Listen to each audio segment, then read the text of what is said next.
So one of the most common questions that we get is what type of connection knot between superline, mainline, and a fluorocarbon leader we like to use. And we've covered it at length, but it's always a good thing to kind of go over, because if you tie the knots incorrectly, they're going to pull loose. So you might get that fish of a lifetime on. You want to make sure it gets into the boat. So the knot that I like to use is an Albright knot. And what you want to do is you have your fluorocarbon leader, whatever length, you know, depending on your presentation that you're going to use, and you hold a loop in that. And so you're going to take that super line and go right through the fluorocarbon loop.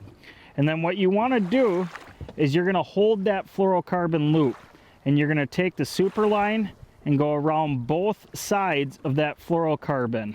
I'm going to go around it about 15, 16 times, as you really want to pay attention which way you came through that loop. So I want to take the tag end of the super line and go right back through that loop that I've been holding, the exact same direction that I went in. You wet it, and you're going to tighten it up, basically cut the tag ends off.